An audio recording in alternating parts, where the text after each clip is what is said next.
Shechita this evening.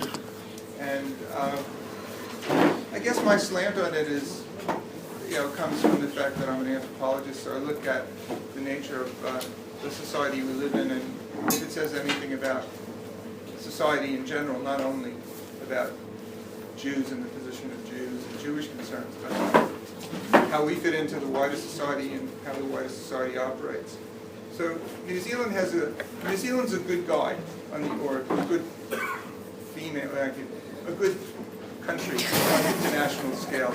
All of the studies that mention whether countries rank countries as good or bad on things like personal freedom, liberalness, inclusiveness, position of every group you can imagine, New Zealand always comes out among the higher groups.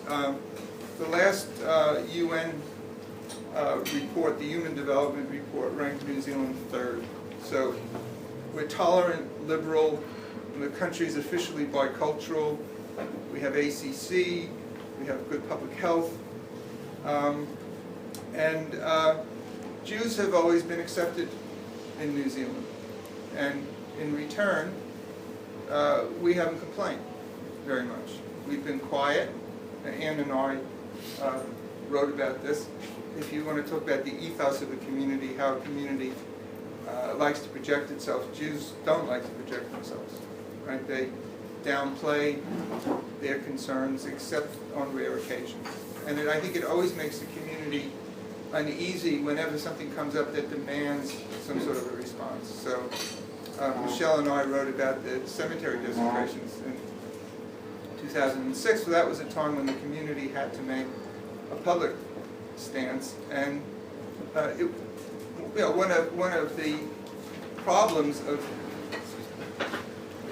one of the problems of being quiet and unobtrusive is that there are times when it's not a good it's not a good strategy, but we don't particularly know how to deal with those issues. I thought cemetery desecration worked out very well for the Jewish community, but I think it's easy to see that absolutely everybody in New Zealand society that was a decent human being was against desecrating cemeteries, right? I mean, it wasn't a subject that would get any public support. Desecrating cemeteries wouldn't get any public support. So it was, I think, a surprise and a shock to Jews that the government banned kosher slaughter in May of 2010. So NAWAC was the National Animal Welfare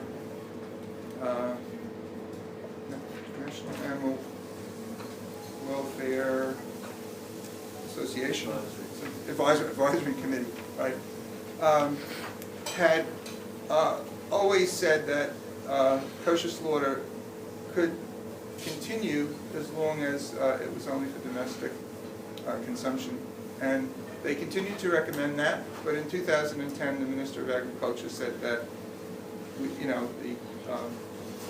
the dispensation couldn't go ahead because he didn't want to see any animals suffer. And he said it might inconvenience a small minority of people, but in the interest of animal welfare, he made that decision.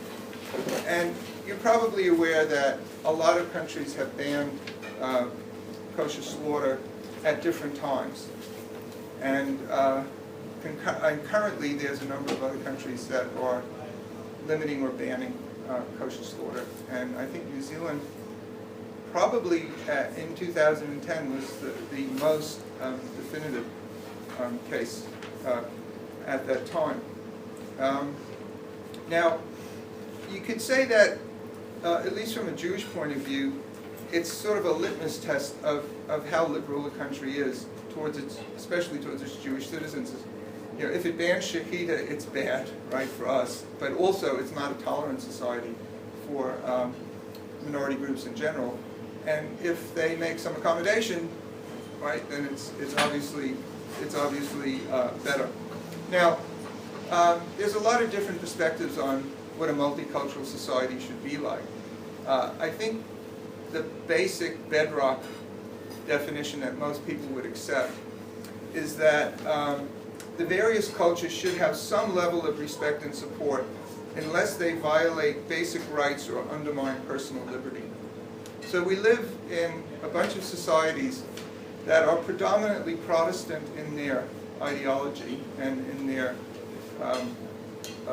kind of development, and they all privilege individual rights over group rights. So these multicultural rights, the right to practice your culture, is not a right that adheres to the group.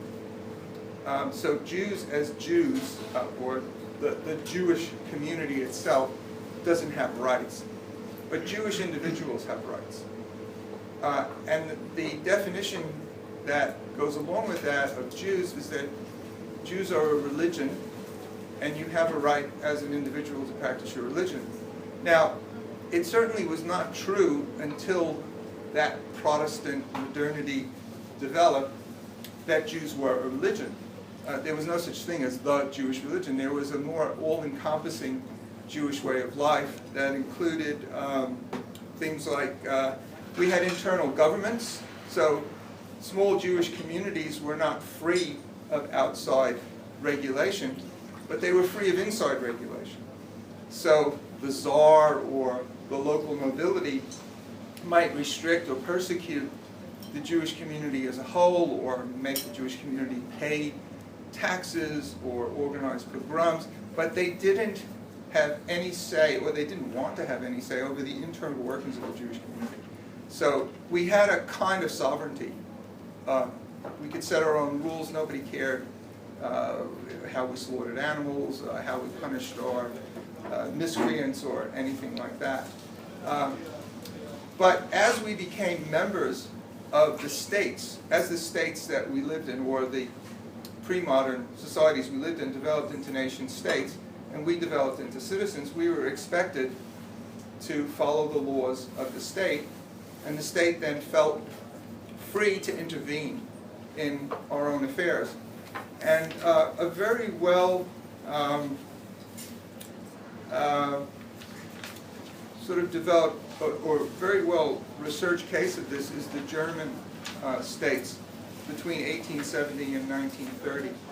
This is pre-Nazi, so obviously when Hitler wanted to ban Shechita, it was just, one of his many steps to eradicating Jews, but the period from 1870 to 1930 was completely different.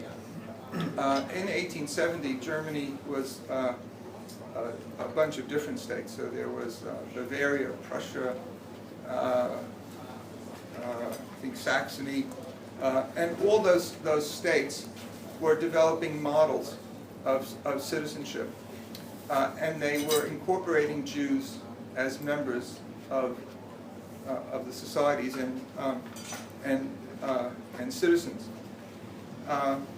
And again, they were expected to follow the ordinary laws of the state. And animal rights groups started to demand stunning to be instituted in slaughterhouses in Germany. And in the beginning of that period, the Jewish community argued that because of the religious practices of Jews and the fact that all these states, especially Prussia apparently was the most liberal, guaranteed freedom of religion, that Jews should feel free to practice their religion. There was also another group in the background of all this. I mean, most Germans are Protestant, but there were lots of Catholics in Germany. And the Catholics had the same kind of issues that the Jews did in having to follow the majority rules. And the Catholics tended to side with the Jews on issues of religious freedom. And nowadays, of course, we have Muslims in the kind of background of our discussions about Shechita, and Muslims and Jews tend to kind of ally on these various issues. But the problem with stressing our religious practices is that it reminds everybody in society how different we are from them. And this doesn't go along with nationalism. And nationalism was a relatively new and very strong ideology at this time. So by stressing our individual customs and how different they are from everyone else, we're kind of saying, well, we're really not Germans, or we can't be Germans like all the other Germans.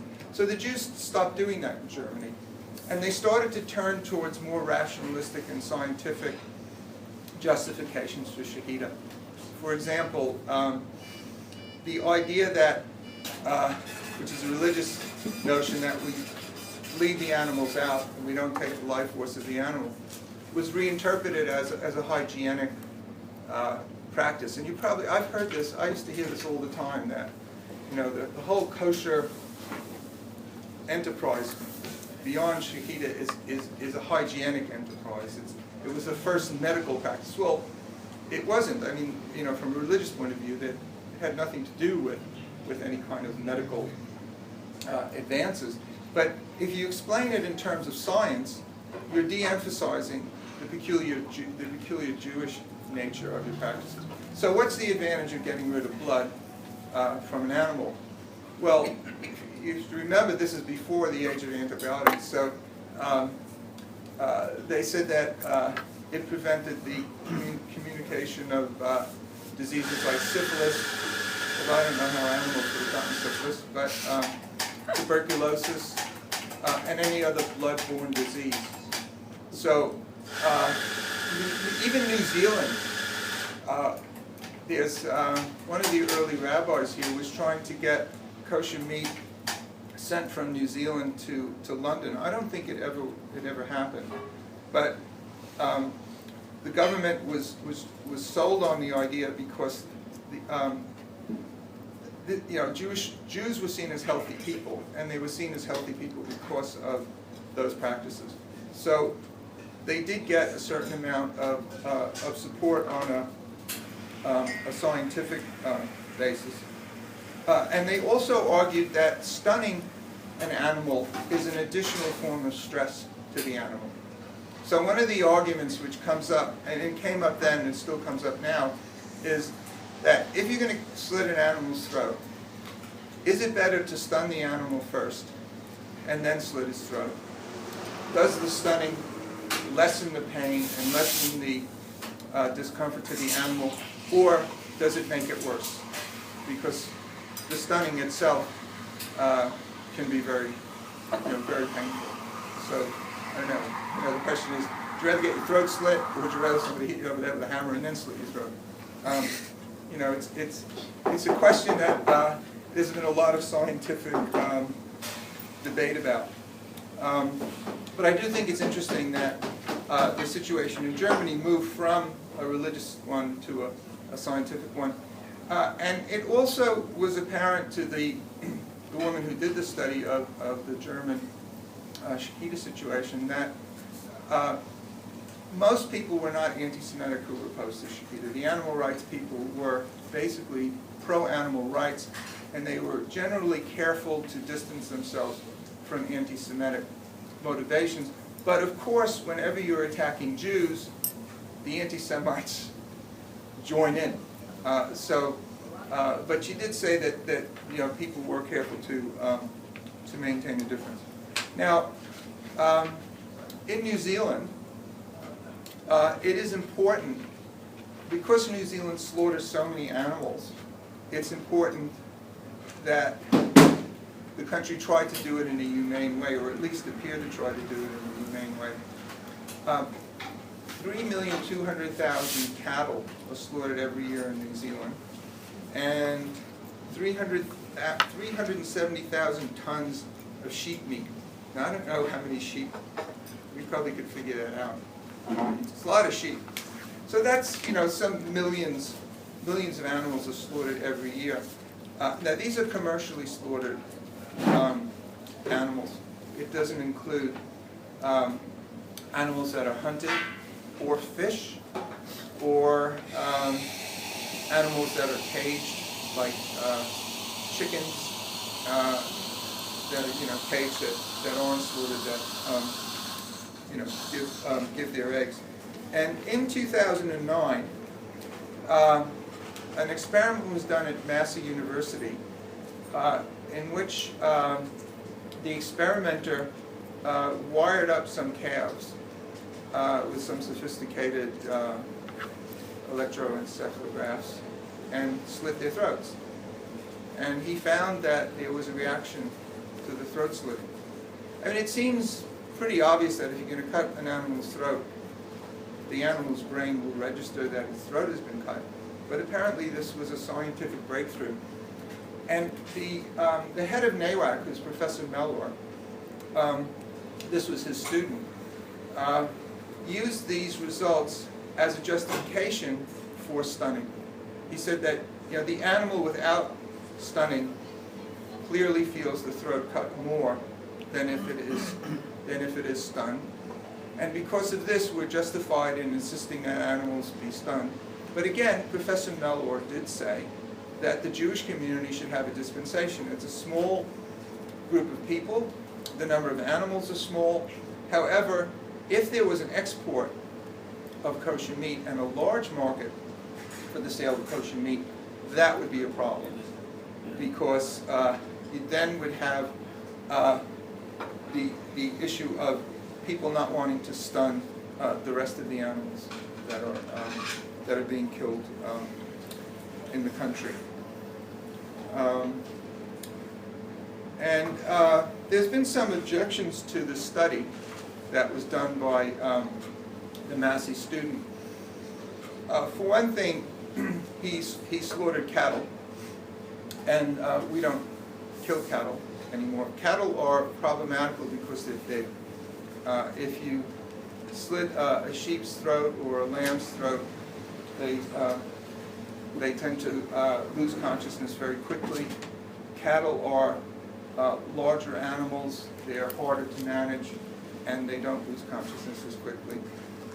The other thing was that he didn't use a caliph, so the knife in Shechita is a special knife. It has to be a special length, it has to be extremely sharp, it has to have no nicks in the blade, it has to be drawn through in one motion.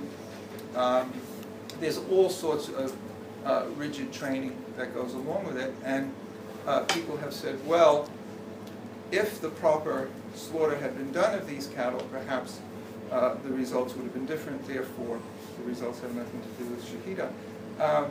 However, a little twist in this that I found out in the course of interviewing people here in the community is that they actually asked for the correct procedure. So the student said to members of the Jewish community who were involved in Shechita, please provide me with a proper slaughter and a proper knife, and we'll do it that way.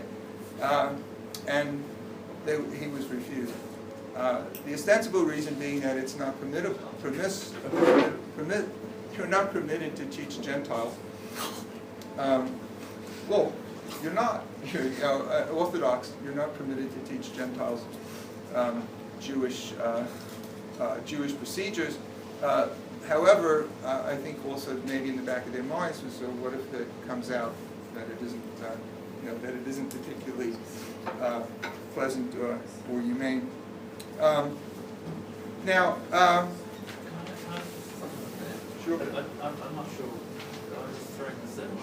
I wonder whether the reason for that they refused, to oblige was that they didn't want the animal slaughtered in vain.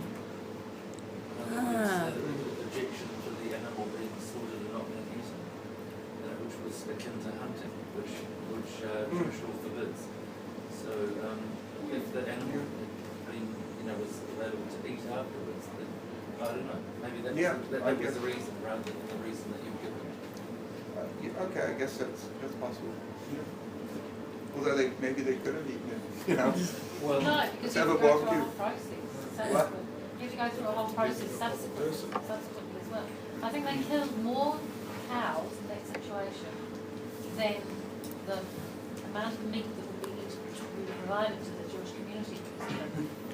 That was done for scientific research, so it doesn't count. Well, I know it doesn't, but I mean it's you know. Do you know how many animals there were? Because I don't remember them saying how many animals they killed. There was a statement at some point made. No, I'm sure they. No, the experiment wasn't repeated. There's no repeats in that paper. It Well, there are 4 papers, Couldn't and they they're have put in all. a Shechita to do the killing if they wanted to be so? Excuse me? They asked for assistance or they asked for the killing? For an actual shochet to be, Yeah, and I think they wanted it done because properly. there is no shochet in New Zealand, so it would have been, whoever was in the request, I mean, there's a whole heap of complications that we face every time we try and go through the process of shochet. For scientific purposes, I can't imagine anybody usually wanted to engage. But these papers, I tried to read the papers, and I must admit that I could make absolutely no sense of them, because they were so, I mean, it seems so simple, the idea that if you cut an animal's throat and you have a probe in its brain, the probe will pick up, wow, my throat's been slit. Not No. rocket science, but it was in, I think you'd have to have a degree in whatever Yeah. veterinary science. Yeah. However, Professor Mellor himself did a very, very cogent and simple explanation of all the 4 papers. He summarized them. And basically, it went through the, yes, they feel pain, they feel less pain when they're stunned, and it's all, Professor Mellor himself, put it all in a very clear and easy to read context. I wonder whether there was another thing, that it wasn't just that they felt pain at the time of the cut, but also that they remained conscious and sensible Yeah. to further Yeah, so they continue to feel pain. for a period of time. Right. And that's why they differentiated between cattle and sheep. Yeah. Because sheep died very, very quickly. Yeah. And it wasn't because they were feeling no pain at the time of the cut, it was the fact that they became senseless very quickly. And it was just a prolonged sensibility. Well, the longer you're aware with your throat slit, the more pain you're feeling. The other thing, Sorry. What I found surprising is that I actually, when the whole article, when I read through the articles, is that I couldn't find any reference to any of these experiments done overseas. Yeah, no, So- I found it so- interesting too, that these seem to have been the first, is this the first time anybody's ever done this? Yeah, that's- It doesn't, I mean, I'm not I couldn't find any a reference. veterinary scientist. There is a guy, I was hoping he'd come, one of the members of the Jewish community, is a veterinary scientist. Has nobody ever done this before? I couldn't find. Temple Grandin is a person, do you know who Temple Grandin is? Well, okay, Oliver Sacks, who's a very popular neurologist who writes extremely interesting books on people who have various neurological deficits and how that results in them seeing the world in different ways, wrote a book called An Anthropologist on Mars. And Temple Grandin was the person who he called the anthropologist. She said she feels like an anthropologist on Mars because she's autistic, and she said she has no understanding of human emotion. She's learned how to mimic what people do, but she says she has no feeling of smiling or happiness or sadness or anything like that. She says she's completely flat. And she became very interested in animals and animal welfare. And she's a professor of animal science in some small rural university in the States. And she designs these squeeze boxes that animals go into, and apparently it makes the animals calm. And she's written a number of articles about kosher slaughter, and she said that when it's done properly, the animal the animal doesn't know anything. She said that if you walk over to a cattle beast and you flick your hand like that in front of its face, it will react. She said she saw a rabbi come and cut the animal's throat, and it reacted much, much less. She said she was absolutely astounded. So it's very much like the situation in Germany in the 1870s to 1930s. Science is both an enemy and a friend of these. So you can sort of pick and choose your scientific studies. We've talked with one of our friends, who Daniel, you met in France. His father is the head of the Shochet in Paris, and he explained that's his son. He explained us that actually they have a machine that the cow goes into the machine, and that returns the animal upside down, so that you have a specific area visible for the neck, so that the rabbi can cut. And this just the fact to put the animal upside down, it puts the animal into a sort of he's already dizzy character. Yeah. So you don't need to stun the animal, and this has been proven not to add stress. Yeah, you can just see to this on YouTube. I couldn't get the YouTube videos to load. I was going to bring them with me, but they do have these, and there are sort of pro-Shechita and anti-Shechita YouTube videos. There's some that show the animal suffering and bellowing and wandering around, and there's others that show it, clutching right away. I think, from what I could see, and having no expertise in the area at all, if it's done right, it'll be okay. But it can also be done wrong. Like shackle and hoist, which is something, like what you were saying, they put the beast in a huge revolving drum, and it did seem to go all sort of spacey. But if you kind of just shackle it by its rear leg and have a bunch of strong men pulling it up by a chain and then slit its throat, that's not a very nice procedure, but there's nothing that demands that in the religion. All the religion demands is the throat cut and the bleed out, and it's possible, I think, for it to be done in a humane way. When they were killing animals, cattle beasts up in the Rock Gorge, the Shockettes, they had a cage, and the animals got turned, didn't they? We stopped doing that. That was when the city council was still over there. Yeah, we stopped doing that. When it was transferred to Denver, they had another cage built because it was deemed cruel to turn the animal in such a way. And there was another cage built that had the animal upright, and the shocket slit the throat from underneath. So that pen was destroyed. That one that tipped upside down. Well, if you look on the YouTube video, it looks like a very elaborate machine, and I'm sure we couldn't begin to afford it here. But When did they stop slaughtering cattle in New Zealand? About 6 years ago.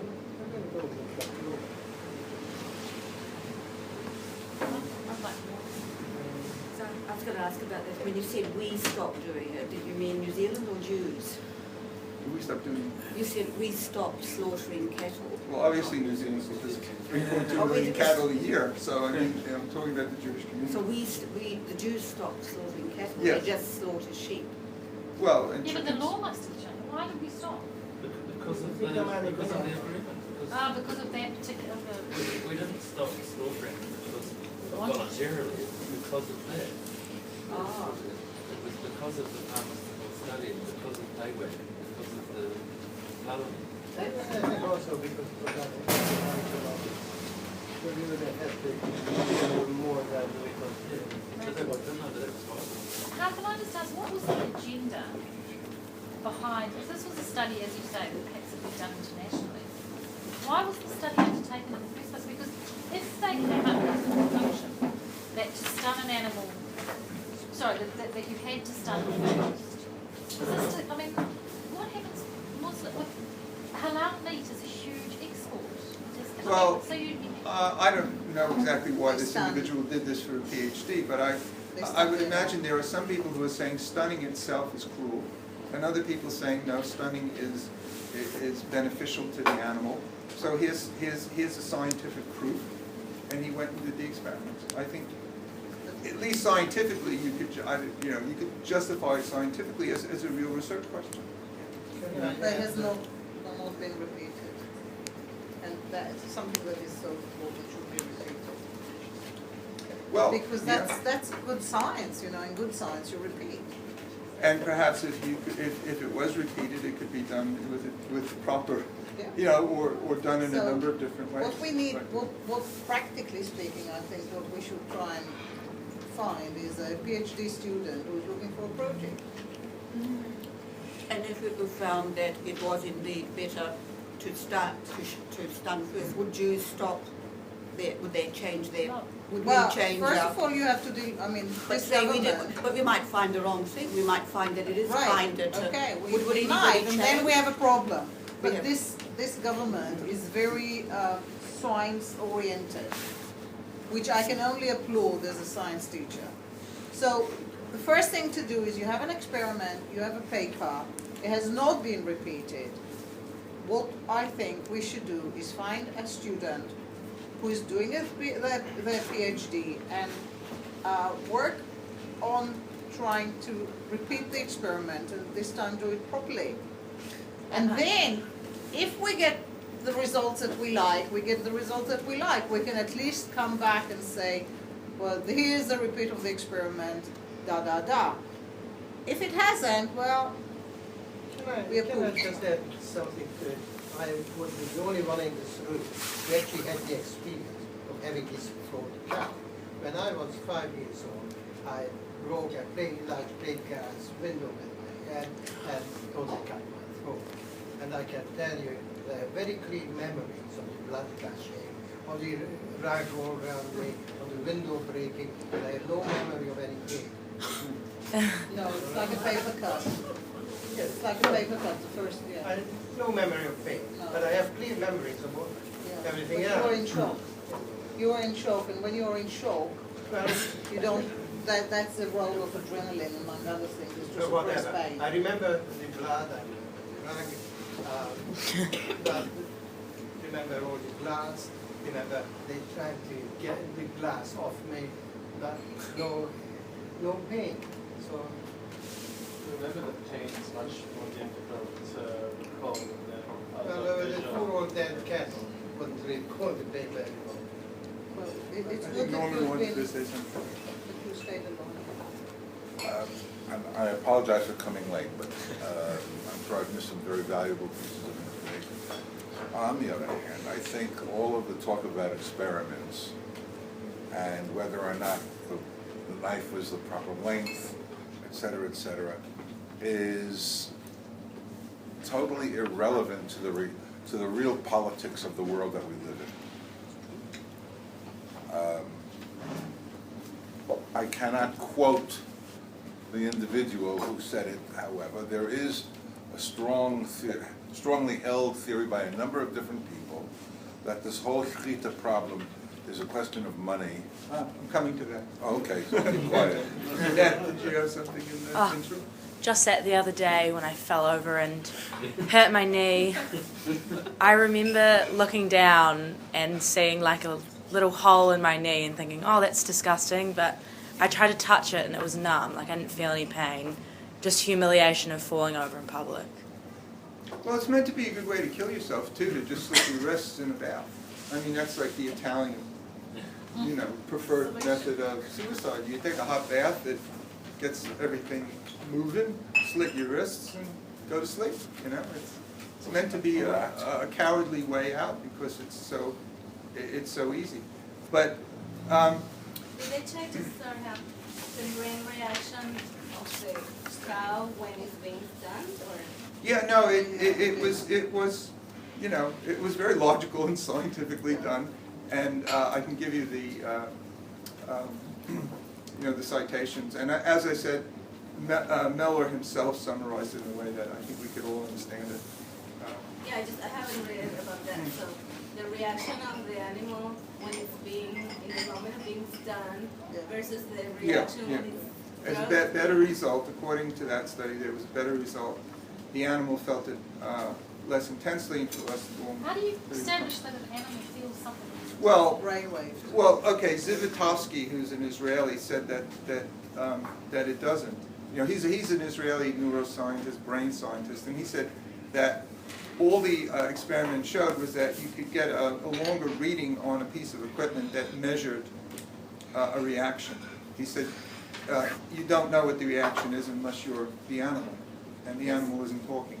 So they don't know if they're measuring pain or fear, for example? Yeah, I mean, that's one possible argument, but there is a more of a whatever it is they can measure it for a longer, more intense period when it's not stunned. You mentioned Germany a few times, but I heard a few months ago, earlier in the year, that there was a move in Germany to try and ban, oh no, maybe it was for Muslims, to look, they were looking at circumcision and how much. A different issue.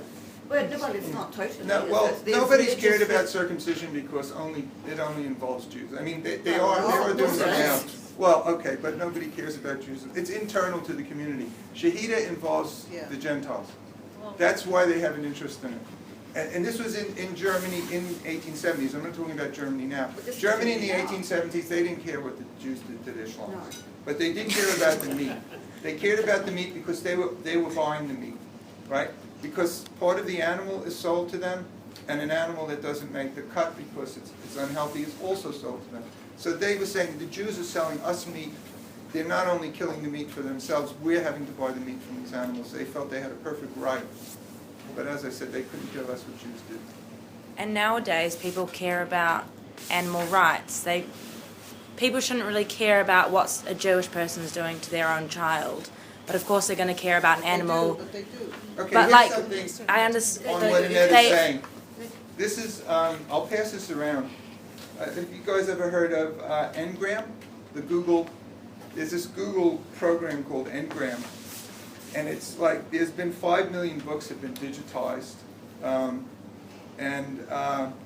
This is Steven Pinker. Steven Pinker is a well-known psychologist, and I think he's from Harvard University. And he's written a book which really is about how much more civilized we're becoming, how the rates of murder and all the sort of negative things that were happening in society are going down. And this is his argument. And one of the things he put out is an Ngram study of the various sorts of rights that are like animal rights, gay rights, children's rights, women's rights, civil rights. And I'll just show you this graph. The steepest, most recent curve of mentions, this is in all digitized books, is for animal rights. So until about 1980, animal rights was very rarely mentioned by anyone. And now animal rights are mentioned as much as women's rights, civil rights, children's rights. So I think it's interesting to have a look at what he says. Have you got the I'll pass it. Just passing. Does it have the source of money? It's Steven Pinker's latest book. I don't know if it has the. You can go into Google. Yeah. Now you're probably aware that all or almost all of the commercial meat that we buy is slaughtered according to halal practices, because the biggest market for our meat in New Zealand, have some water, the biggest market for our meat in New Zealand is Muslim countries. Now, halal slaughter is reasonably similar to kosher slaughter. I mean, there are differences. And they also, thank you. Muslims also want the animal to be healthy and alive and killed by the throat cut.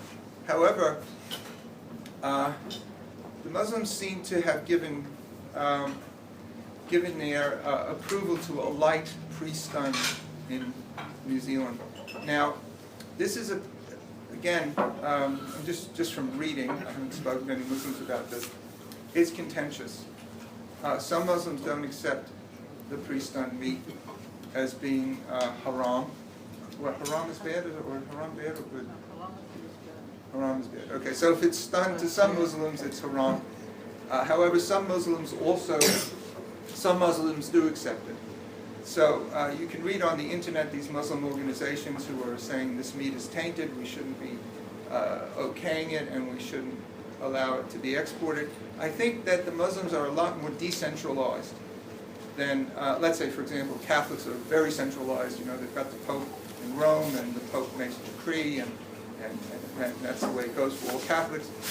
We're much less centralized than that, but I think the Muslims are even more decentralized than we are. My colleague in Paris was saying how he was Muslim from Tunisia, that his partner, they can't trust what's halal because there are no authorities in France, recognized overarching authorities, and there been lots of stories, like there are stories amongst the Jewish community, except you've got the kosher police that goes around and gives people's fines or takes off their teudah. But yeah, so they'd rather eat non-halal meat because they don't know if the halal meat is halal. Okay, but there are, Kosher meat is acceptable. Why did they become vegetarian? That doesn't It make is. sense. but there's a body in New Zealand that oversees the halal certification, and it accepts this light stun, this pre-stun.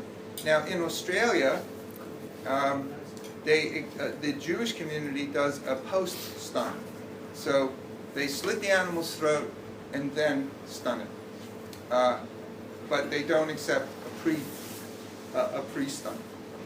Now, the animal groups, there are two types of groups that are concerned with the rights of animals. There's animal welfare groups. In other words, they want to make the animal as comfortable as possible, treat the animal as humanely as possible, but they accept that animals are animals and they're going to be used for food, and they're going to be worked by human beings, etc. And then there are abolitionists who want to abolish the distinction between humans and animals, or at least humans and some animals. So another Massey scientist, and this was some years ago, I remember him, was advocating that that apes, any apes in New Zealand should have human rights. So, well, he wanted to kind of strictly enforce that. There's a Great Ape Act, which is, in my opinion, stricter than the Human Rights Act. And you can't do anything on the great apes, nothing, unless it is directly benefiting that ape that you are working with, which means that you can... So you put in a zoo. There are no apes except ones in the zoo. But a zoo is okay. Oh, yeah, but there's a whole lot of things about what does the zoo have to do, so there's nowhere talking about liberating them. But you can't do any treatment, any experiment, anything, except if it benefits that particular ape, Right. which only allows, therefore, veterinary treatment. Okay, well, there are people, for example, who would like to erase the distinction between animals and humans. So, SeaWorld in the States, this is PETA, which is, I forget what the acronym stands for. PETA is a worldwide abolition. For the ethical treatment. Right, ethical treatment of animals. They brought a case to one of the courts in California that SeaWorld was enslaving orcas, because the orcas are, should have human rights, so performing in SeaWorld is a form of slavery. And this annoyed the black American community a lot. They felt that it was comparing them to animals, and they didn't like it. PETA also had a Holocaust on Your Plate exhibit some years ago, in which they had pictures of people in concentration camps side by side with pictures of animals being killed in slaughterhouses, and the Jewish community in the United States obviously got annoyed about that.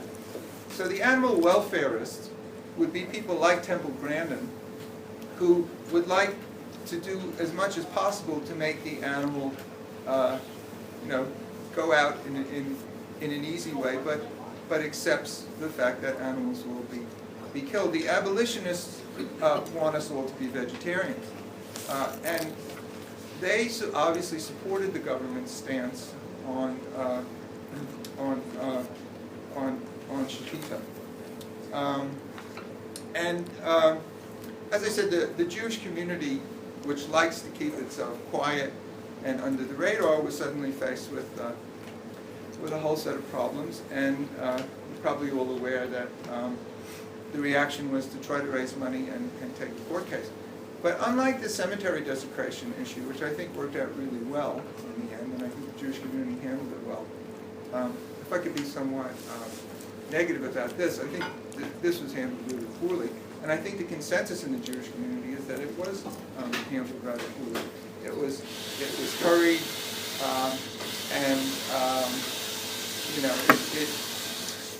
the end result wasn't great. But It was hurried. Did you say it was hurried?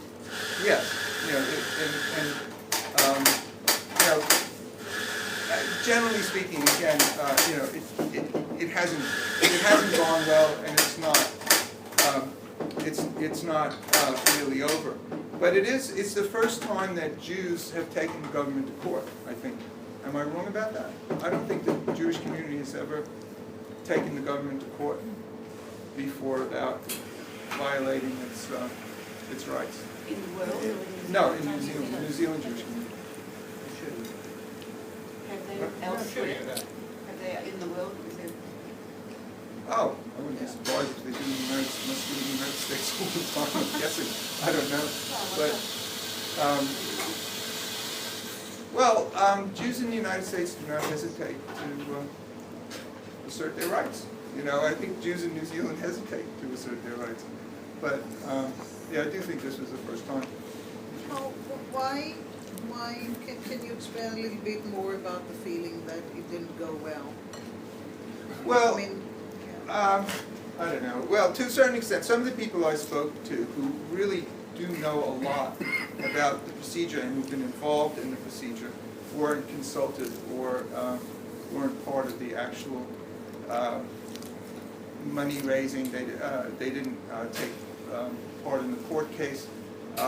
One of the individuals was telling me that he didn't agree that it should be seen as a religious rights issue.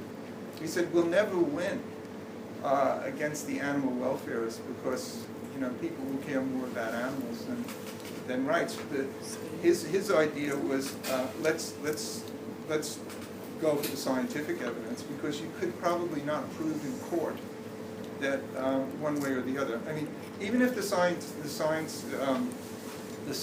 is leaning towards a stunning is somewhat better argument. It's not. He didn't feel that it was a legal case. Although a lawyer I spoke to said that it was the best. It was the best thing to do. That there's a clear responsibility in the New Zealand Constitution to respect the rights of religious groups. However, it's weaker, much weaker than the American. The American, you really cannot limit people's religious freedom in the United States unless it's clearly an issue which violates other people's human rights. So, for example, female circumcision violates the rights of the girls, so that can be prohibited. But I don't think animal rights can trump human rights in the United States. In all fairness, the end result, the process may not have been appropriate. And I would have to agree with you that there are ways in which those who were probably active over time, they weren't necessarily consulted or whatever. But the end result speaks for itself, because the case won. The case won. And a lawyer who I spoke to, who is, I mean, she's a Jewish woman, but she's not, you know, she wasn't involved in this. She said, yeah, you won the case. What are you complaining about? Well, firstly, the case is, it's just a continuance. There's a the government can take this back any time and is meant to monitor the situation. So it's not quite going back to what it was. And the other thing is how much money does the community owe? Sorry? How much money is still owed? I agree with you entirely, but what I'm saying is,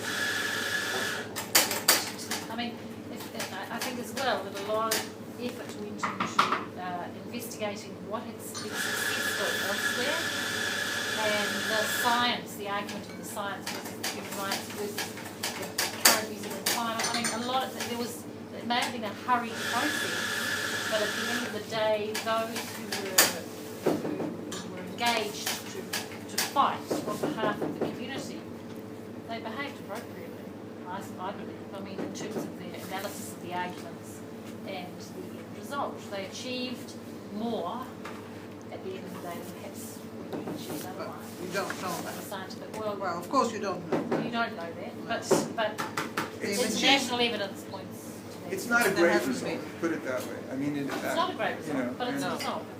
Yeah. And it seems those of us who eat kosher meat, so we want to be able to continue to eat. But there's no slaughter now. Yes, there is. absolutely. But We slaughtered lambs lamb and and we chicken. slaughtered chicken. But It's lamb, just- but we are talking about beef.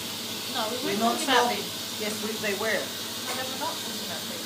That wasn't the argument at the time. Excuse me, They Gail. were talking Just about to beef. hear what you're saying. Could you just summarise that? Lovely. Just that in terms of I absolutely agree with how that the process and the speed with which things moved, probably in terms of the way the community was drawn into the process or whether it felt engaged and involved was not appropriate. But the end result in terms of what was achieved, the end result speaks for itself. We are entitled currently to continue engaging in Shechita. Of beef. We weren't arguing about beef because beef was taken off the agenda prior to this situation. So what would have been better I result? don't know if that's quite accurate. I think we voluntarily don't slaughter beef, but that's a voluntary action. That doesn't mean, does not preclude the fact that we wouldn't like to one day. So I think the issue is, do we do Shechita or don't we do Shechita? The ideal situation would be that we would be permitted to slaughter beef. The practicality is that there's no abattoir available for us to do it at the moment anyway. But for these purposes, the better result would have been yes, you can slaughter beef as well. And the other issue is that it's restricted only to the community's usage. Suppose there was someone who wanted to do export, for whatever the reasons are. It cannot be, we cannot slaughter beyond a certain number. Was the result not to be able to slaughter what the community I'm sorry? needs? Was the result not that we just have to Yeah. slaughter what we need? Yeah. We didn't That's it. slaughter? But did it stipulate what type of meat it was? Well, suppose I wanted Yeah. to go into the meat export business with You kosher can't. pastrami and corned beef, right? Or kosher lamb, Kosher can't venison. right? Or Kosher venison. I think We that would be can't. a great business. We can't We cannot do that. Absolutely. We're restricted. You weren't able to do it. You're not allowed to before. export Before the law any was kosher. changed, you weren't able to do it because the Ministry of Agriculture wouldn't issue export licenses for kosher cooked meat. Why didn't they? Again, I'll we'll go get to into that. That's, Sorry? That's not, yeah, okay. that's something I was gonna discuss. Okay. So, but what I think also just, you know, Karen was saying is true that, you know, you can eat kosher meat now that is sourced from New Zealand. But I think that we're still, we have faced as a community a government regulation of a custom that has never occurred before. You know, I think we quietly felt, you know, we could be Jewish in the way we wanted to be Jewish in New Zealand. Now some of us can't. Some can. Some don't care about kosher meat, or some may be in favor of stunning or whatever.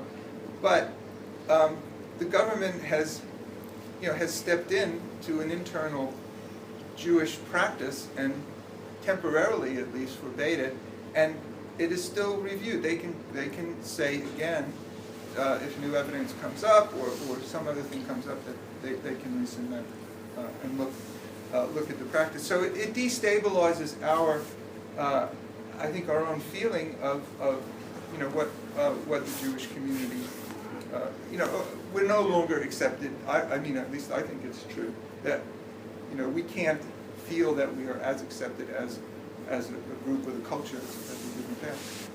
Do you think that there is likelihood that it will be continuing to the custom of the brit, the circumcision? Well, you know, circumcision is a matter of human rights. Yeah, And I which think, is you know, and that's what, you know, stronger. Anne mentioned that in Germany, that's what the Germans currently have done. Then it took it back, didn't it? Well, I think they're in the process of taking it There back. was such an outcry. It was really interesting because again it was what Hitler had done and here, you know, but it's of course it's a totally different context. But the argument at least makes sense that an 8-day-old child, an 8-day-old baby is not giving informed consent to having a bris. Does he refuse to consent, does he? Well, you could say that about sexual assault as well. You know. But he could argue that with Shechita, it's a thin edge of the wedge. 1 minute you're not allowed to. And have that's all what some people are saying, and Yes. it is the case that Did you get a chance to speak to Peter Gluckman about No. this? Because I would think that he would try his very best to come up with evidence in favor of Shechita in his position. Why? He's Yeah, the chief why- Well, he's why kind does of he make say the start. Because he's the chief scientist. I've heard him called the court Jew, so Does he go for me? yeah. I've heard people say that. I don't know if it's true. Yeah. Again, I can't quote the individual, but I believe that he said that somebody has got to ask me in order to do that. He was never asked. It is not his position officially to go out and say, hey, this isn't right, I'm going to reopen up this investigation. It's not within his purview to do that. What he can do is be responsible to an individual who's a citizen of the country and say, look, we believe that this was not done properly, we want you to reinvestigate that, would you please take it to whomever? So he suggested that somebody take it to the Prime Minister or one of the ministers and then have him asked, but it never got that far. But if it will be, Peter Gluckman will go on the science, not on the human I'm not rights. saying, we're not talking about that. The question was raised is why didn't Peter Yeah, Gluckman I say understand. something? Or didn't he say something? Or not say something? Well, I mean, he's a scientific advisor. I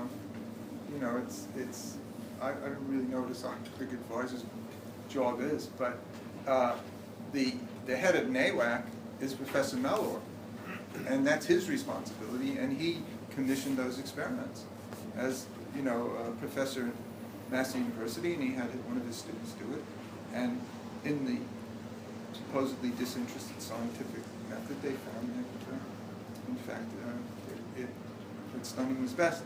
Now, I just want to get back to the question that Norman brought up. Why did the government actually do this? The animal welfare, I don't think abolishing the rights or abolishing the distinction between the rights of animals and humans is going to work in New Zealand, because the economy is fairly dependent on the slaughter of those millions of animals. If we didn't do it, we would be, I don't know, we wouldn't have cars, maybe we'd be walking around in wooden carts or something like that. However, if you look at animal welfare, if you own an animal and you want to use it for yourself, you can slit its throat. You don't have to stun it. So home kill, farmers commonly do that. Many more animals are killed by home kill than would ever be killed by the Jewish community in a year. Animals are hunted. Many animals that are hunted, are wounded. Many are wounded and don't die, or they die a slow death. Fishing is incredibly barbaric. You take a live fish, you stick a hook in it, you throw it into the sea to catch a bigger live fish, and you leave those fish on your vessel. So, as far as animal cruelty goes, it seems odd to pick on the small Jewish community and the small number of animals and think that that's going to make a difference. I think the only aspect is that it's commercial slaughter. So if the government was really interested in animal welfare, full stop, why make a distinction between commercial slaughter and other aspects of slaughter? And that's one problem. SAFE, which is one of the local animal welfare organizations, said, well, stopping Shechita would be a start, and then we could move on to the other things. But I think that's an extremely, to me that sounds very naive, and unlikely. However, Can I just ask you one question? Did SAFE have any idea of the number of animals that were killed? They did. I think they had a slightly incorrect idea, though. They said on their website, and I forget the numbers, they said a certain number of cattle were killed every year, which is untrue, because we don't. So they had the animal numbers slightly wrong, but they weren't estimating that the Jews were using millions of animals. They knew it was a small Jewish community with a small number of animals. How small? Well, as I said, except for the cattle. I think they said, it's on their website, I forget how many cattle they said. They had a ballpark figure that was reasonable. But again, to them it was a principle. It's not a numbers thing anyway. I mean, if there's a better way of killing an animal, why, it's better to use it, whether it's for one animal or But if the argument is that they are using the Jewish community as the beginning of a slippery slope, then at least The other thing is stunning. Volume. I think that they were not just doing it because of that. Stunning has a 10% miss rate, and that's considered good practice. So the way that the animals are stunned is that either a bolt is shot into their head or they're electrocuted. Now, if you miss 10% of 3.2 million cows, that's a heck of a lot more than the Jewish community is ever going to use. So we don't even begin to account for the misstunned animals. So that alone would sort of invalidate the experiment, because in order to compare Shechita with stunning, you would have to do several hundred animals to get that 10% miss rate and include that in your figures. Yeah. Well, I guess they could say, well, as a statistic. Stunning properly done. I don't know. Yeah, well, no, but you have to stunning as practiced and Shechita as practiced. And so therefore, to get a reasonable number, you'd have to have several hundred, even 1,000 or more. No, because not necessarily, because when you are not stunning properly, you will read that the stunning hasn't Yeah, been but done. you have to. So you can exclude that. that. Animals, that 10%, that the miss rate, 10% would register in your figures. Well, you Because certainly if you did would, perfect stunning all the time, then that was unrealistic, and you can't compare that with Shechita. you need to do So you would have to proper. do hundreds and hundreds of animals and have several of them not stunned properly and include those in your figures. And then overall, then you might find that Shechita is overall better.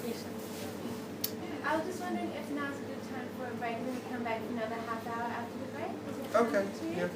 And also, I heard about responses during the Middle Ages in Germany about communities facing the same issue, and that the rabbis were ruling against whatever modern practices were at that time.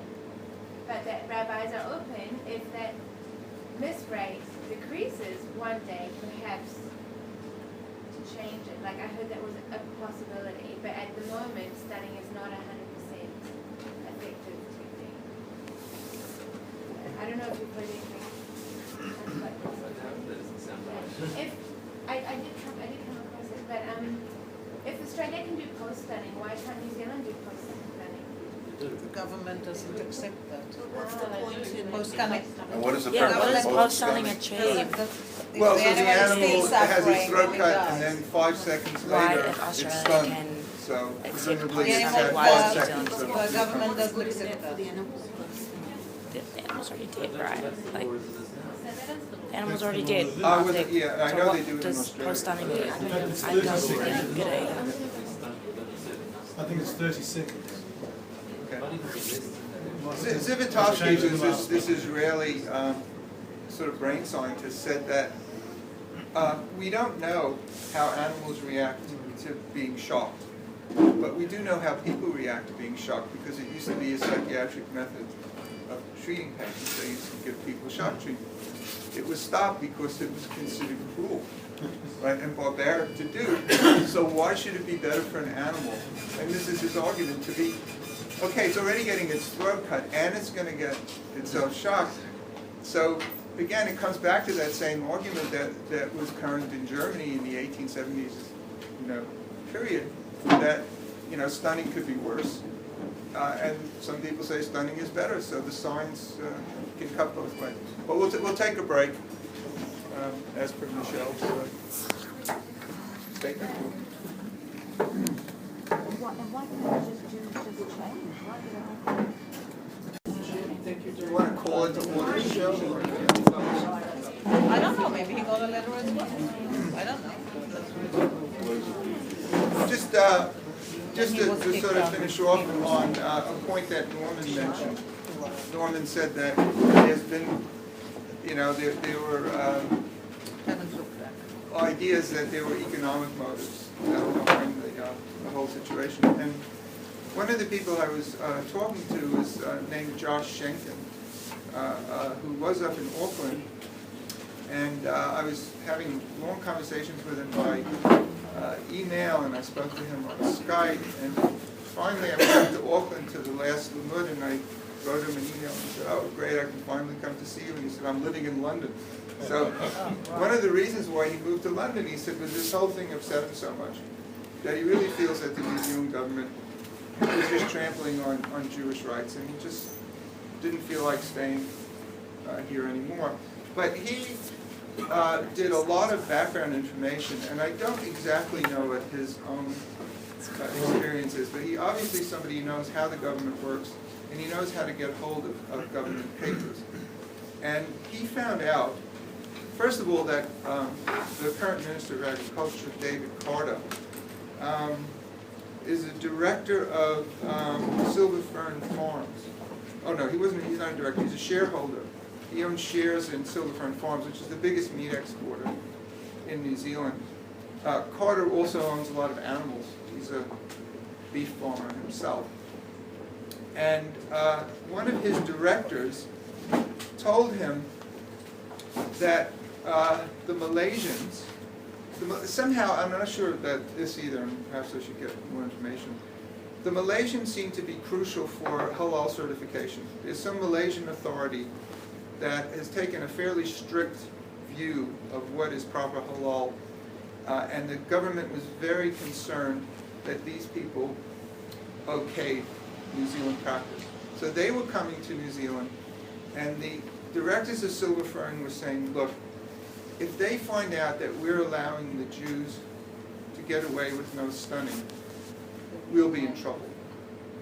And that you have to ban Shechita in the interests of business. Now, this might sound somewhat paranoid since there's no export of kosher meat, but there's some wheels within wheels here. It seems that there were some informal feelers put out to people in the government to permit the export. There are people in the Jewish community and outside the Jewish community as well who want to export kosher meat. You know, there's good money to be made exporting kosher meat. There's no question about it. New Zealand meat is good stuff, and why shouldn't, you know, people would be happy to eat New Zealand kosher meat.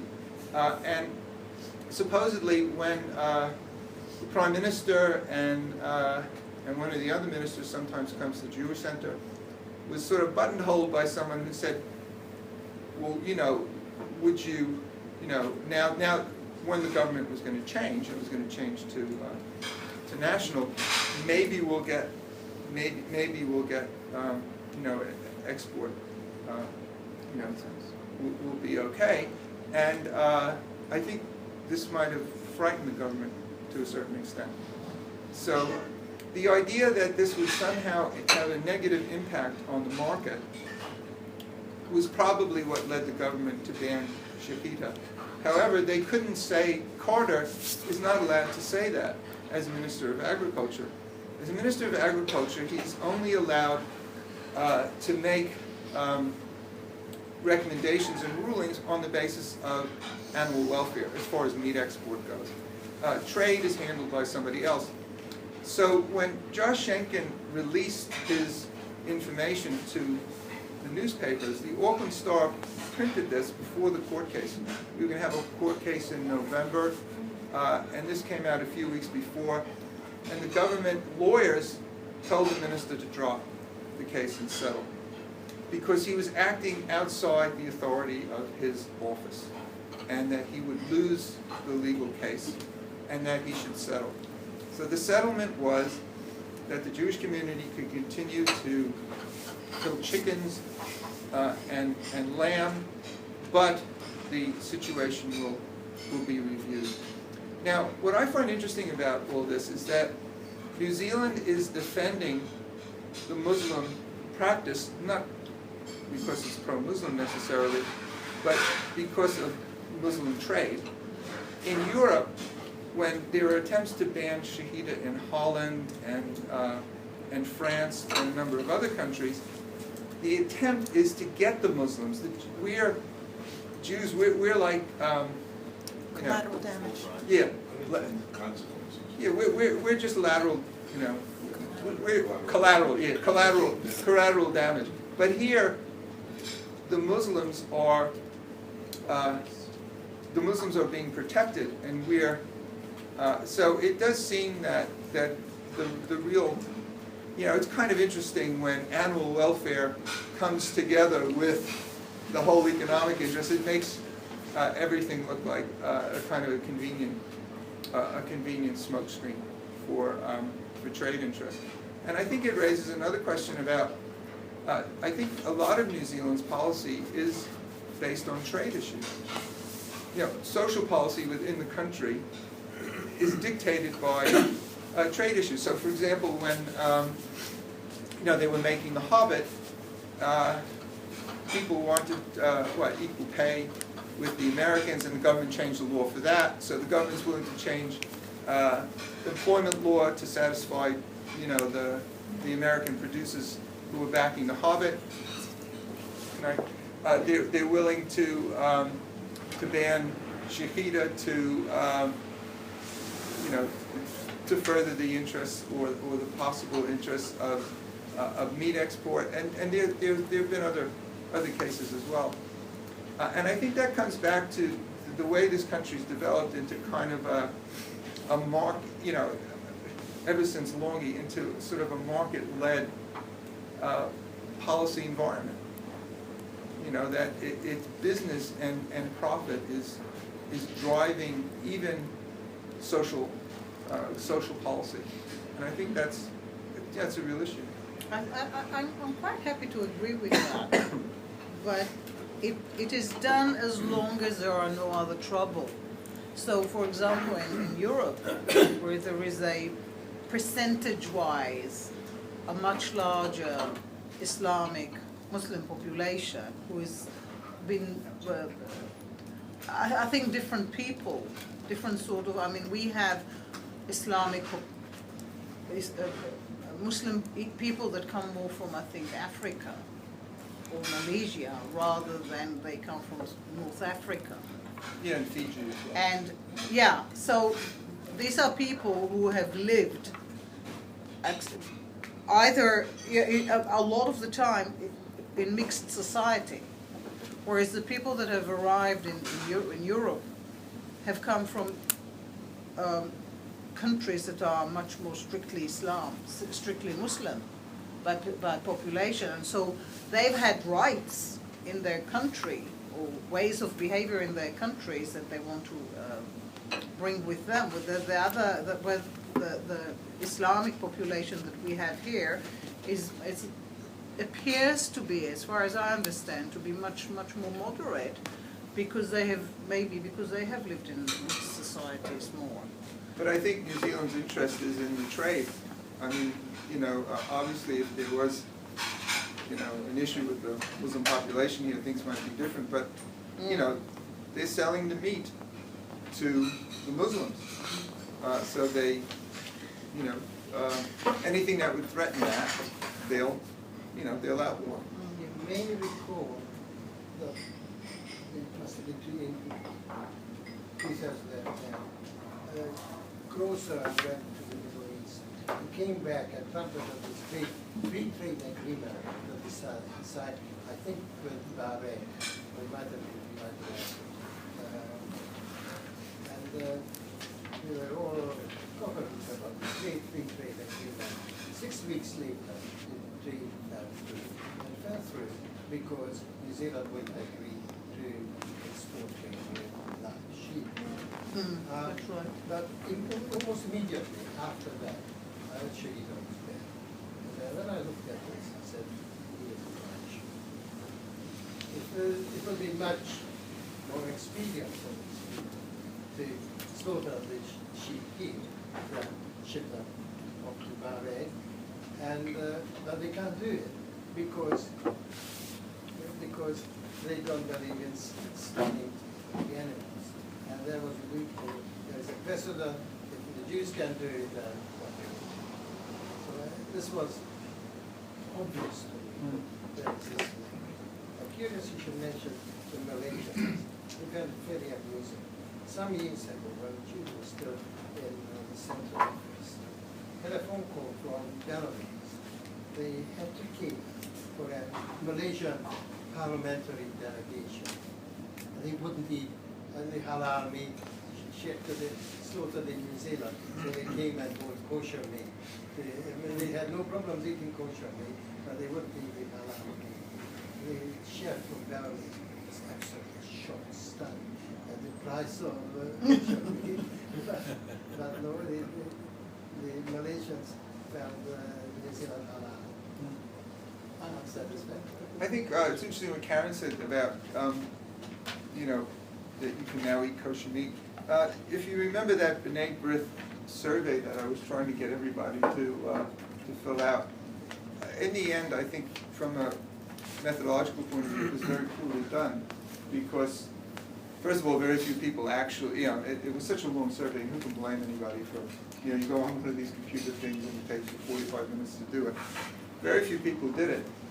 So any of the numbers that come up are very highly suspect. They're not a real sample of the Jewish community. They're just the people who were interested enough to actually sit down and do it. Of those people, 4.5% said that they followed the kosher rules. So that's probably many times the actual number. So we have a very small Jewish community, and we have a very small number of people who really are kosher. So I could see one argument being that, you know, maybe it isn't worth the few $100,000 that are still owed to the lawyers. You know, and those, we could subsidize those people. But couldn't we ask the government to pay us back because it was the minister's fault for starting this case, which he shouldn't have started? Yeah, A, it's not a few $100,000, and I think we need to be careful about the figure. And B, there is the issue. There was, I think it was $42,000 that was owed by Wellington, and I think there was an equivalent amount owed by Auckland that's been paid off. And I think Wellington also paid 5%. But and secondly, in terms of kind of Doing that back. yeah, there is the capability to do so, and that's why what you had mentioned earlier. For me, one of the things to learn out of this experience is that we need to be more proactive as lobbyists or potential lobbyists. What's happened is, in this situation, there was an Auckland-Wellington kind of community conflict thing that developed around the whole engagement process with the government, and there wasn't a particularly democratic process, and as a result of that, Auckland doesn't necessarily need to have court costs repaid, whereas Wellington does, because we don't have the financial means, amongst other things. So if we were prepared as a group, and if we had some kind of mechanism in place to deal to these issues, and were proactive about it, there might have been different outcomes. So, yes is the quick Did you have a different figure? There's still a possibility. I had a very different figure. I had a conversation with Ms. Cates, who was the lead attorney. Sarah Cates. Yeah, she's now a judge, I think. Yeah, she's now a judge. In any event, he sent me an invoice, a copy of the invoice for the community. And I said, you know, it's a much greater figure than you've listed here. Because you've neglected, you say, well, we're doing hundreds of thousands of dollars worth of pro bono work. Well, pro bono work or not, the point is that that's also included, it should be included in the cost of what all of this legal procedure should have been. So it borders on the millions rather than hundreds of thousands. And much of that still remains, my understanding is much of that still remains repaid. Now, I also had thought that there was going to be, and I don't know what the legal term is here, a court cost, that the Jewish community was going to the court for costs to get reimbursed because they did not, quote, lose the case, unquote. I have no idea where that stands.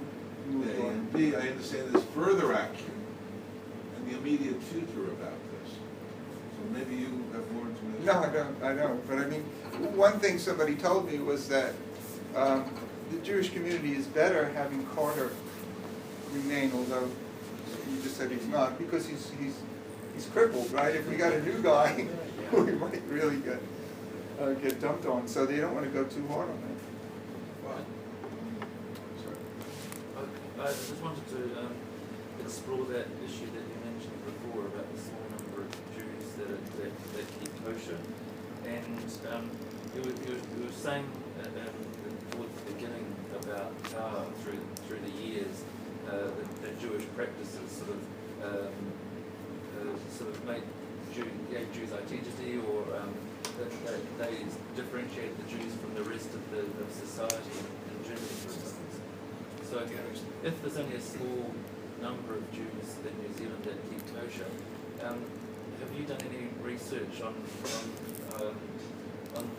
the other people that don't keep kosher? In other words, how they feel about the process. In other words, they can say, well, it doesn't matter to me, whether it's kosher slaughter or not, and I'm not going to support that issue because it's not part of my Jewish identity to keep kosher.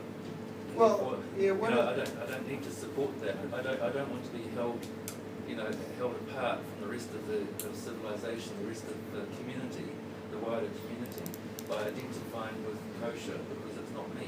Well, I think there are some people who feel that way, but I think one of the other interesting things is that even if you don't practice whatever culture you have, you're still bound by its precepts if you identify with the group. So people who want to, there are plenty of Jewish people who don't care about their Jewish identity, so they basically assimilate, and that's a choice people can make, and they're encouraged to make that choice, the kind of society we live in. But if you do identify with the Jewish community, even if you don't practice all the practices, you'll still feel that myself, this is how I feel, it's an imposition, that it's an improper imposition for the government to dictate the internal workings of the Jewish community, even though I might be happy if somehow the rabbis came around to some form of stunning. I still don't like the fact that the government feels they can legislate that. I mean, that seems to me to be an improper imposition of government power and government control. It should be up to the Jewish community to work it out.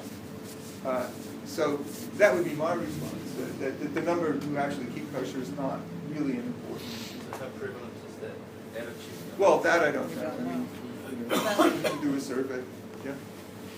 Sorry, but that sort of puts you on the slippery slope already, because while I agree with you on just that's roughly how I feel, but that means that the same thing will be relevant maybe to circumcision. And if you're talking about 8 years for the Jews is okay, but 13 is, I mean, they do agree, the boys, don't they? And so that's okay as well. And female circumcision, I mean, the girls do agree most of the time, so it's okay as well. And why shouldn't they be able to celebrate their culture? So you are on a... No, but that's a human rights issue, and I think that for women it's a much more dramatic. But they agree. Thing. Are you old enough to make that decision? When are you old enough? You're not allowed to agree So you're to kill getting yourself into a because I made a bet with you.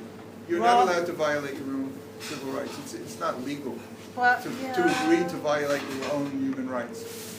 So if you accept that fundamental human rights... You can go and have tattoos.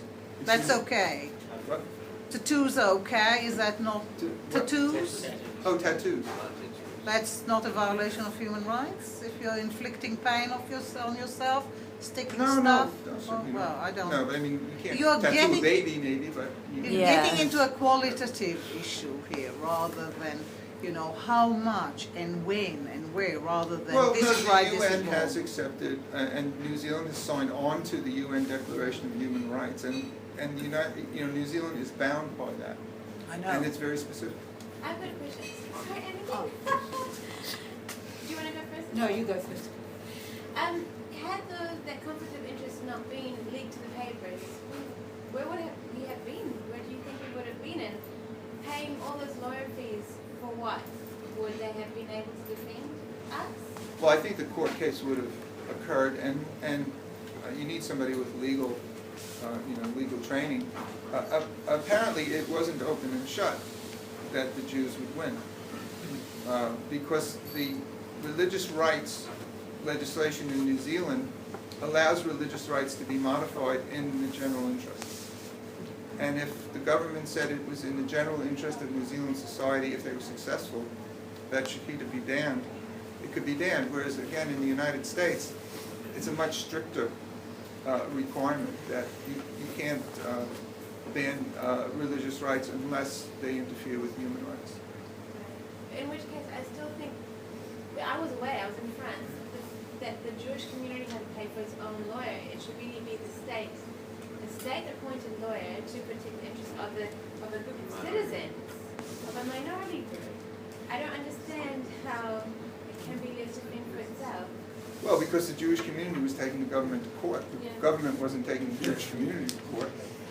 The government said you can't do Shechita. That's it. We passed the law. It's a parliament, it's a democratically elected government. The Jewish community took a court case. If you want to take a court case, you have to pay for it. Presumably, you can get costs under certain, under certain circumstances, but. Maybe if you win. Well, supposedly we won, but if the Jewish community starts asking for court costs, then the whole issue might get revisited as well. Yeah, I was just going to also on the cost thing, and whether it's that figure or your figure, or it seems like a lot of money for a small community, and I was just wondering, the school having just closed, whether it was a fight worth, whether what's a priority? I mean, surely, one of the reasons why you want to keep Shechita, because it helps the really Orthodox members of the community. They wouldn't want to live here, presumably, if they can't get kosher meat. But the school is very important as well, and if the community can't afford, or maybe it wasn't like that, maybe the school didn't close. Did the school close because of cost? And would that money that's spent on court costs, would that have helped the school stay open a bit longer? Is that also not a very important thing for the Orthodox members of our community to have a Jewish school? Or am I putting two things together that have nothing to do with each other? But they can always move to Auckland. That's true. But Shechita would affect the whole community. The whole country. So then, that's the point.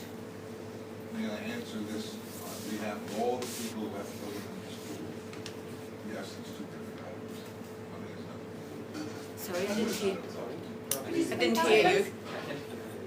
Two different items. Two different things. Oh, so it's different. The last statement was correct. Two different things, one having nothing to do with the other. So the school did not close because of lack of funds or financial problem? No, that's not true either. The situation, can I Sure. address? Here's the point.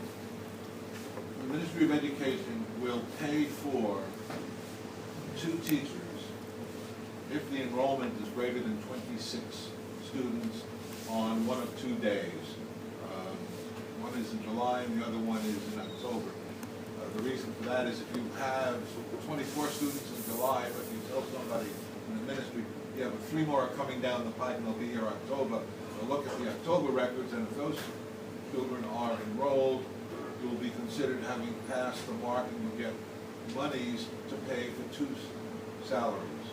As it is now, first of all, let me tell you that the special character nature of the school has to do with Hebrew studies, which the ministry will not pay for, and has to come out of the community, whoever the community is that runs the school. So at the moment, there are 15 students. There's been a drastic drop because some families have left the school. The Levine family had 3 children enrolled. Another family has 3 children, they'll be leaving the country. In any event, it's dropped from 27 or 28 down to 15 or maybe even 12 at the end of this week. Now that means you have a school of students ranging in age from 5 years old to 13, with 1 teacher who is also the principal, and very little supporting funding.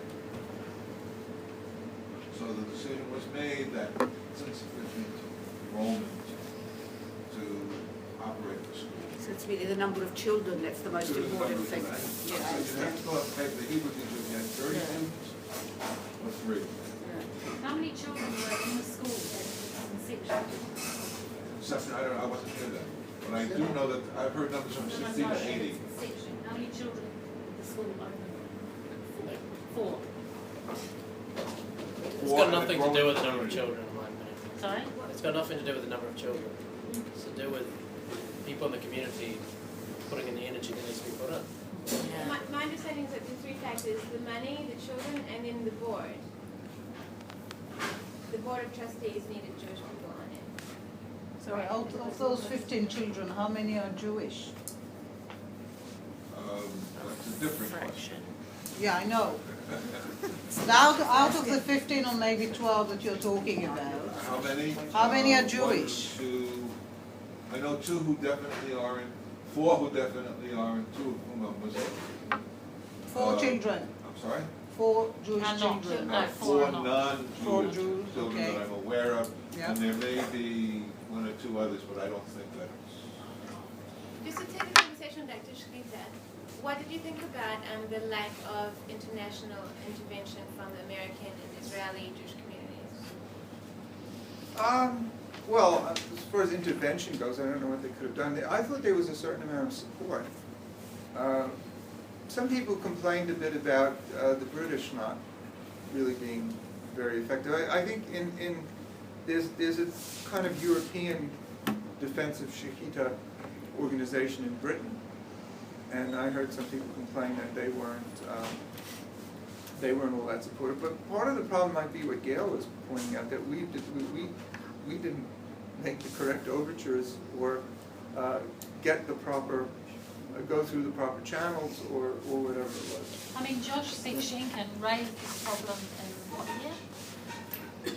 Yeah, In just 10 years 2000, ago. at least 10 or 12 years ago. So he was aware of it as a problem, and he did extensive research. I mean, it wasn't just the kind of research that you've mentioned, but beyond that.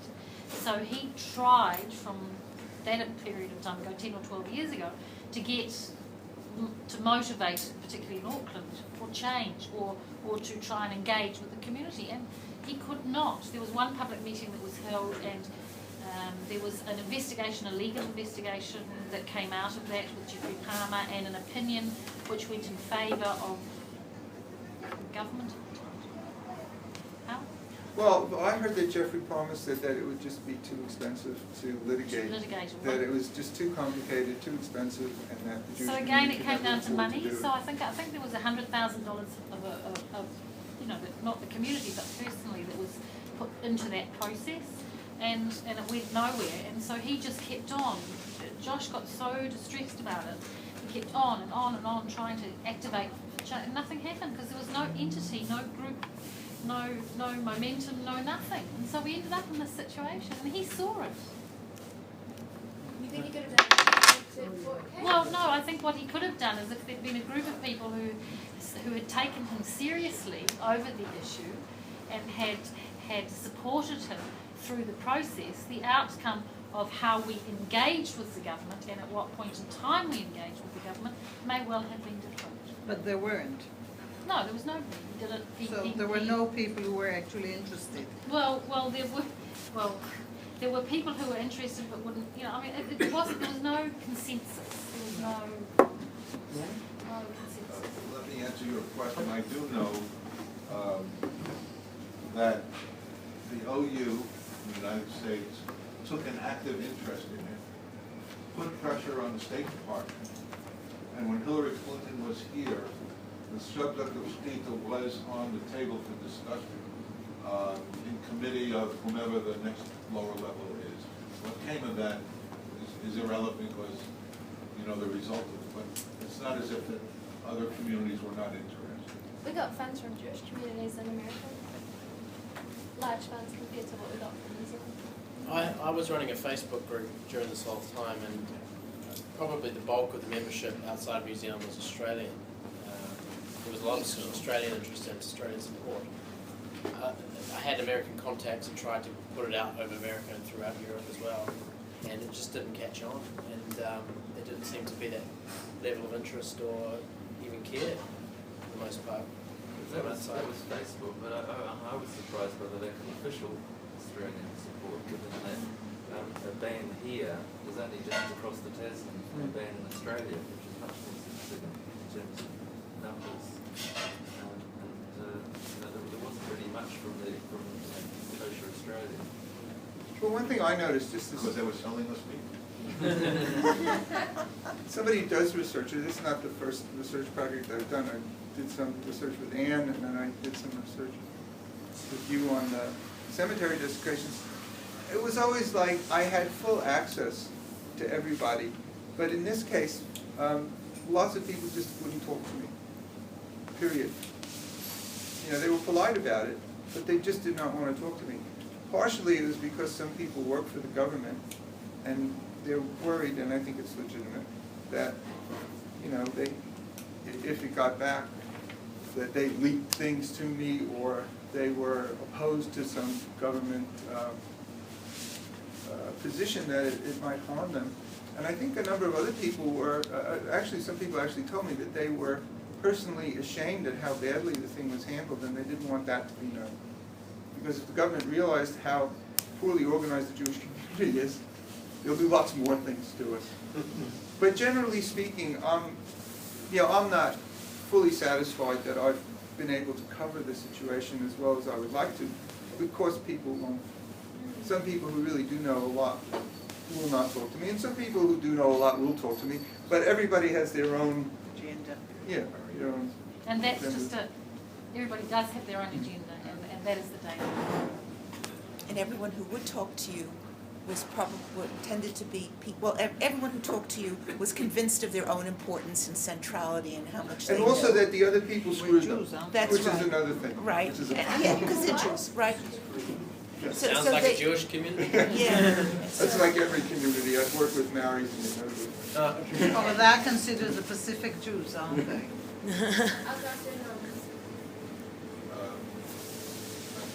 This is a declarative statement. John Key whispered in Chaim Dovrat's ear, saying, quote, "Don't worry about Shechita," unquote. What? Nice one, John. Wait, it But doesn't apparently sound that like. was with the provision that it would not be for export. Yeah. And when he thought, or when it was thought that maybe Dovrat was angling for business, then there was a problem. And that's maybe what's recorded. I just wondered if anyone's familiar with what the Jewish Council's doing these days, because Yes. I was on the Wellington bodies for a long time without the Chronicle, which I'm missing enormously. I have no clue what's going on, and was the council able to take a new role in this? Can I just say that the Jewish Council seems to be run, and I don't know if you've had more recent contact, by Stephen Goodman and Jeffrey Levine. Are they elected to their position? Yes. Probably elected on the spot. No, I don't actually think they were. I think they're appointed by who? No, You didn't belong to the Jewish Council if you paid them a fee. So, No, they have an annual general meeting and they're elected. Appointed by the constituent. No.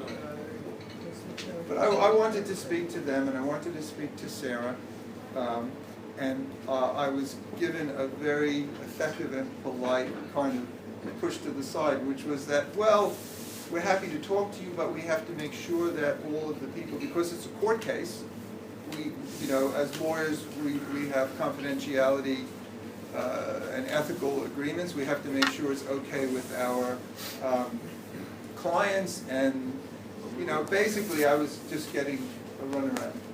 So, and some of the people who did talk to me were so artful in not telling me anything that it was really, it was just totally beside the point. They talked to me so that, you know, they could be polite enough to say, yes, we cooperated with them, but they basically didn't tell me anything.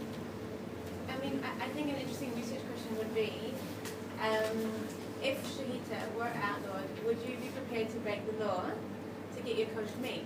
I would say yes. You know, would you start buying your own chickens, well, amongst your friends to slaughter them? That would be really fascinating to find out. Who would be prepared? Yeah, the home Similarly kill. for circumcision, are you prepared to take your son to Australia to get him circumcised, or to Israel to get circumcised and then bring him back? I think that's really interesting. Not getting there in 8 days. Goes with the market supply chicken to take to the shop and be killed. Even Wellington, some others that you talk about quite regularly. My wondering whether the same might not be possible if there is a shochet available for people to buy a lamb or a whatever and get it done with the home cool. Well, is there a shochet who lives in Wellington who on a spec basis is going to come over to your house to slaughter a lamb? No, but there if- isn't. Maybe one could be brought over.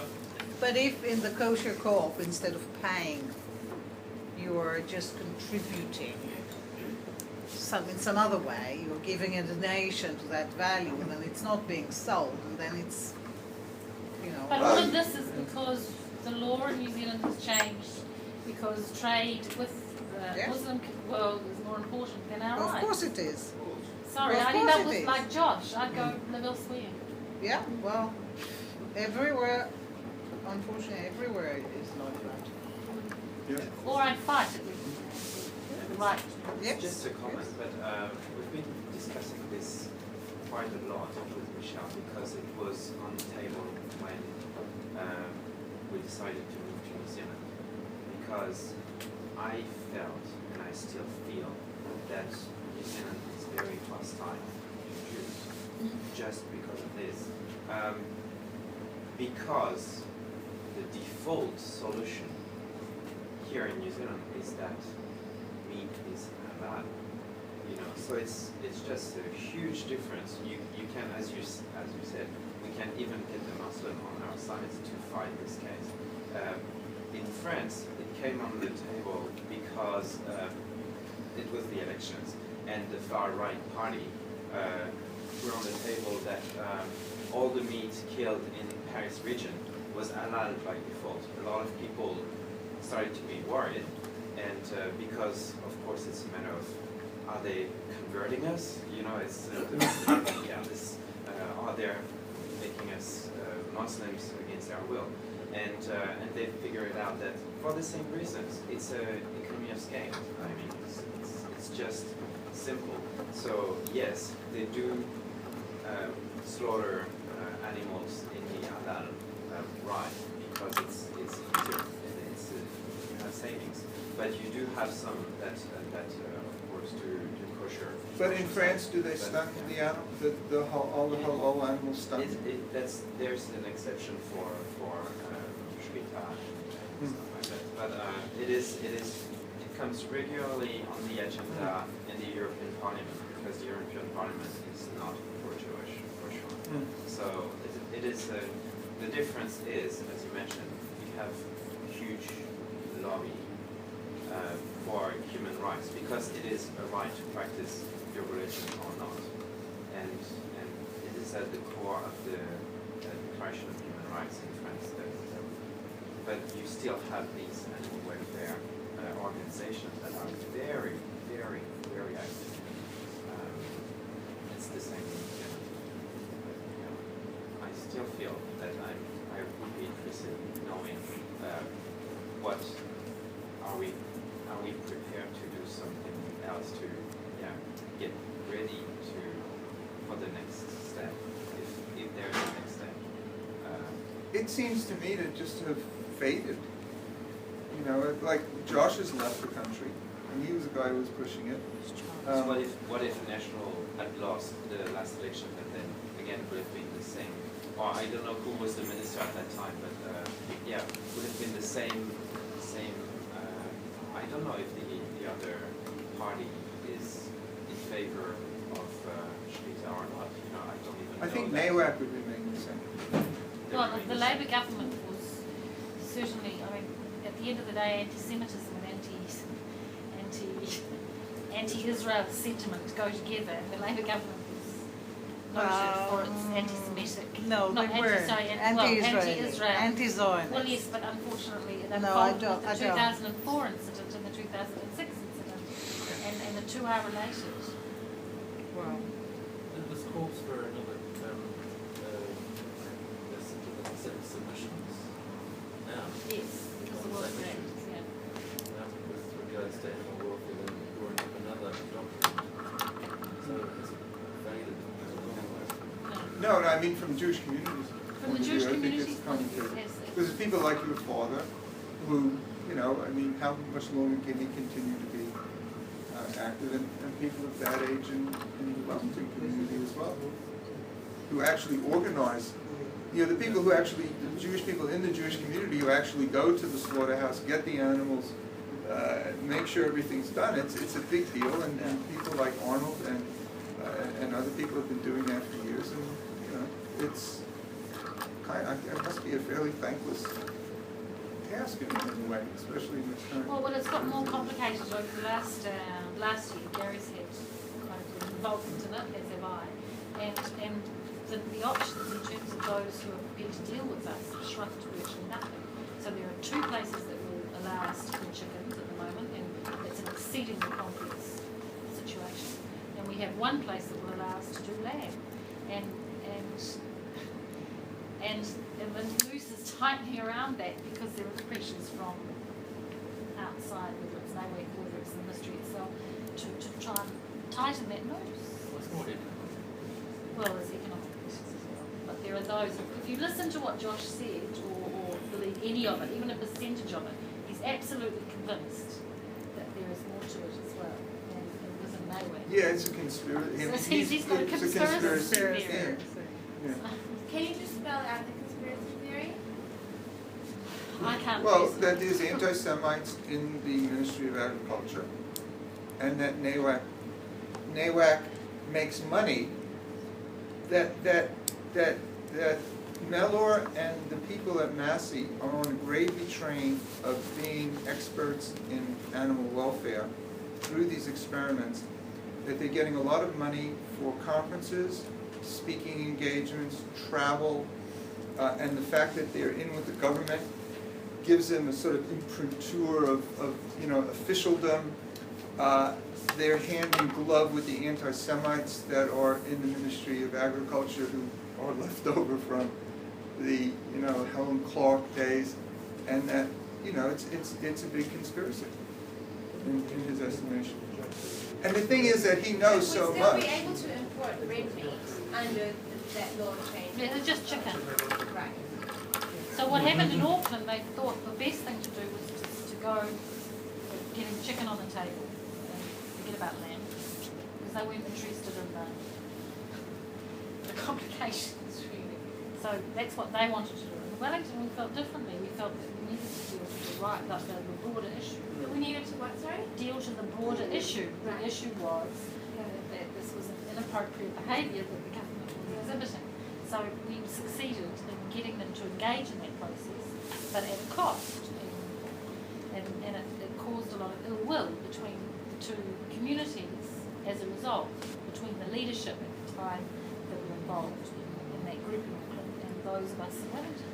Are those communities still talking to each other? They about are that? still talking to each other, but for example, it was a really interesting anthropological exercise because there were very few people who knew each other at all, or had even met each other, and all of this was done at long distance, so, or through telephone calls, so there was no actual engagement, and again, that for me highlighted the need to have an entity, and I agree with you 100%, Linda, the council is the appropriate, it should be the appropriate, but what happened there was egos got in the way, and those 2 people who wouldn't speak to you were kind of pushed into a corner because they were dealing out of ego and not out of issue, and it was just awful. The whole thing was just the most, it was an extraordinary, stressing, horrible process for, I think, each and every one who was involved in it. Part of the reason Horrible. people didn't want to talk to me, I think they It was just want just to be so reminded of horrible. the stress of the process. I mean, you know, there were telephone calls that just went on, it was just awful, and there was abuse, and it was a horrible, horrible, horrible How would process. they get chicken on the table without dealing with Because the they were issue? prepared, they wanted to,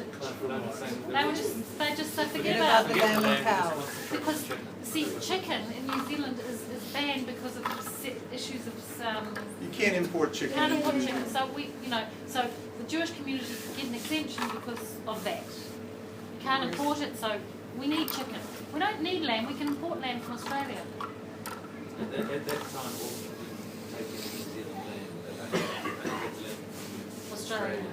There's only that was in that year we did our own land for Wairarapa. They weren't from here. So Auckland thought it was a waste go for their friends. That's right.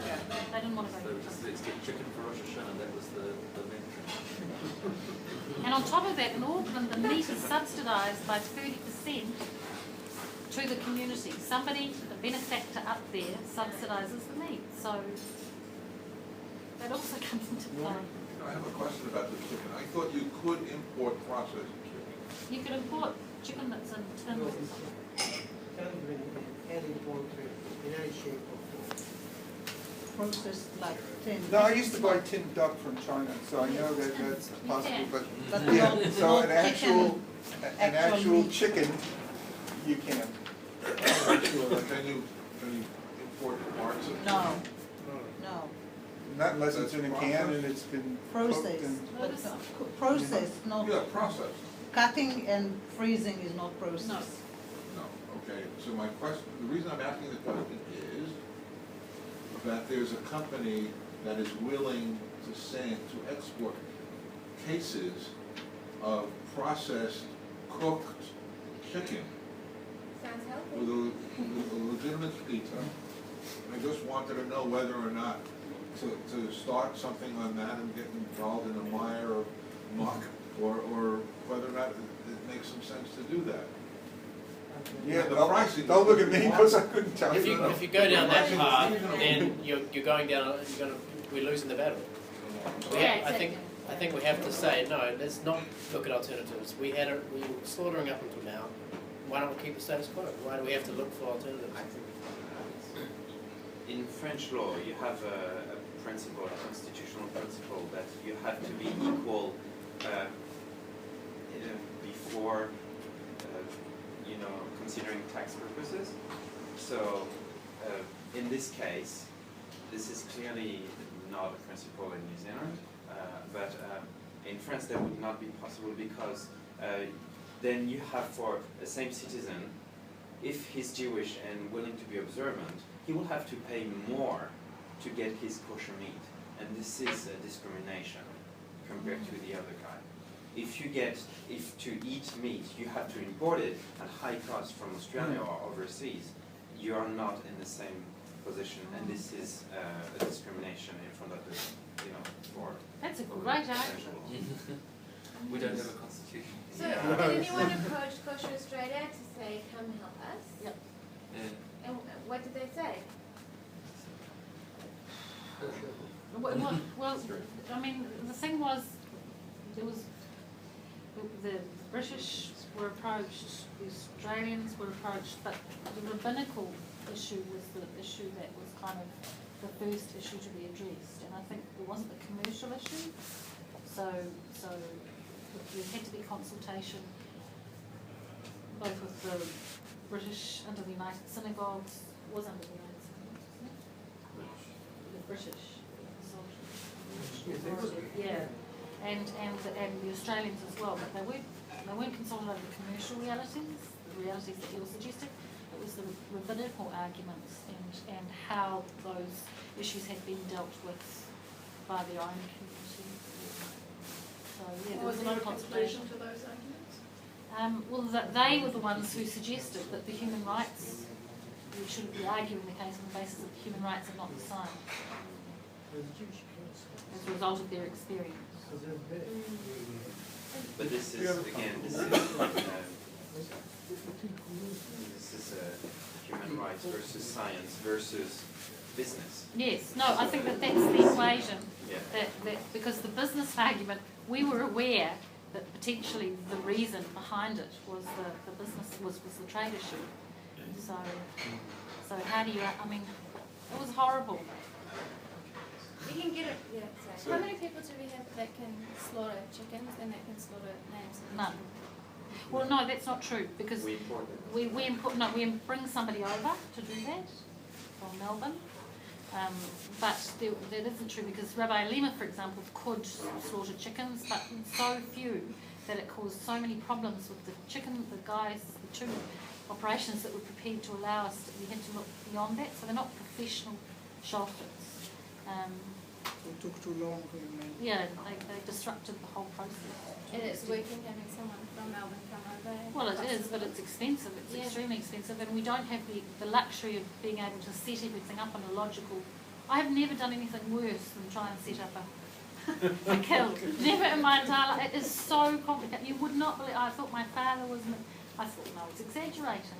It is so complicated. Can you just describe it? Well, the shochet for starters is we don't own the shochet, so we have to deal with the Australian authorities, and that shochet has only limited time available on a particular day of the week. So all of the costs that I'm getting in here, we don't have any control over that. He's allowed to come on a Tuesday, and he's allowed to come for 5 hours to do his stuff, and then he has to go back in a certain way. On top of that, there's the abattoir. And with chickens, you have to have 12 weeks before they actually, you have to order them 12 weeks in advance, and you have to make sure the shochet's going to be available at the time that they're going to be ready to be shechted. And then the abattoir has to, I mean, do you really want to know all of this? I've got pages and pages and pages of it. It's just horrendous stuff. There are so many variables. You know, it's just ridiculous. No, that would actually be interesting to know. I Oh. should interview you again. Gail is one of the people who's been the most cooperative, by the way, and her father. But as not well. because of ego, though. That was the last thing that motivated me. What motivated me is the need for research to be done in this area, to reflect back to us as a community what it is that we can make changes with, so we can improve or strengthen ourselves. And how does it from an academic point of view? And my involvement has been on a practical level, because I really sincerely believe that if we don't do this, we are setting ourselves up for some serious, well, we'll end up like Josh, going off to live somewhere else, or walking away from it, because it's all too difficult. Gail, can I ask you, why did the Jewish Council drive this and not the leadership of the two communities? The Jewish Council did not drive it. That was the issue. The leadership of the two communities, well, the leadership of the Auckland community, it wasn't the leadership that, well, it was part of the leadership that drove it, and they are a particularly factionised and political community, and so the process behind how they got to the point of non-elected representatives who took a key role, and then how they got to the point of involving us, it was all inappropriate. It was the best intentions in the world. Nobody meant, they all did it out of seriously good intentions, but it just didn't work, because it wasn't a considered process. Gail, can you repeat what you were saying? What is the purpose, the academic? I didn't quite get what you meant. From Carl's point of view, this is a research piece it's a research piece. Well, yeah, I guess my approach is more of the, well, not that anthropologists are scientists by any stretch of the imagination, but I do take a kind of scientific view of the thing, that this is something happening in society, and I will try to document it. Yeah. But one of the criticisms that's been made of some of the papers that I've been writing is that I am preaching, that I'm hectoring, you got to remove this stuff from your writing, you know, if you want us to publish your articles. And I mean, you know, so I haven't been taking such an activist. Well, first of all, nobody's asked me. I mean, nobody wants to talk to me. They certainly don't want me to. I asked to be involved in some of the things, and people didn't seem to want me to be involved. So you're writing a paper describing the situation in this community, in the society from an anthropological, but what did you mean about... This is what I mean. How is it useful? How is to it the community? That's what you were saying. How is it useful? Because I think it throws, it shines a light on retrospectively on the problems that were faced during the course of this process. Yeah. And I don't think this is something that's isolated. Now that I've been involved both in establishing a charitable trust, an Israel New Zealand charitable trust, and running that for 5 years and failing miserably, as Mike will tell you, this is not an isolated incident. We need, as a community, to be more united. Well, not just to be more united. I don't know, Mike. How would you describe it? Proactive.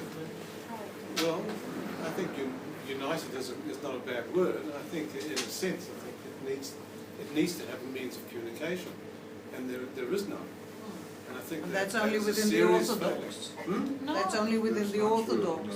No, I'm talking about the New Zealand Jewish community. Historically, we used to have an annual meeting of the United Synagogues, and President and the rabbi when they had one in Christchurch, president, and the rabbi when they had one in Auckland, the president and the rabbi. That's And he also the Orthodox. vice president.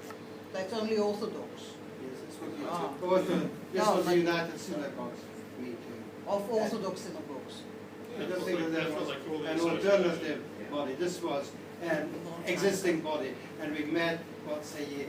And for, I think, very unfortunately, this stopped happening. Change of leadership, people forgot. I think simply they forgot what happened a few years ago. And I think it's very important that we should re-establish this, just so that it doesn't matter if they reform and liberal and whatever also join in this. There are some issues that are specifically Orthodox issues. There are other issues that are generally Jewish issues. But I think the United Synagogues as an entity should be reconvened. And whether I'm speaking to anybody who has any say in the matter, we should. Well, yes, we have a board member. We can't even support a publication that went out of business last year, I think. That was theoretically covering the country. More Yeah, than that was last designed. year. Pardon? It was decided. I think it's fascinating for me, hearing you, if you look at that book that was published, what was it New Zealand called? Jews. New Zealand Jews, and the individual, as we were discussing, the individual success stories of Jews in this country, in this environment which has been allowed us to flower and flourish. So on the one hand, there's been these individual successes. On the other hand, as a community, we're now being faced with challenges, and we haven't developed the mechanisms to face or address those challenges. I think this is day one again. This is day one, all right? for Yeah, developing you're right. this. You're right, we should, and Life only is a too sm- good. there are only a small group of us here, but yes, it's very important to develop and have a Jewish law. Don't we get the wives of all these men together? A very good thought. Some of them don't have wives, but yes, I think it's, I mean, first of all, to get all of them in one room. I mean, Well, there's that's never what been a fits face-to-face isn't it? meeting of all of these people. I think this is an excellent start. Forum, Because wonderful. this is the first time that people of all different groups have sat down and had this discussion. Mm.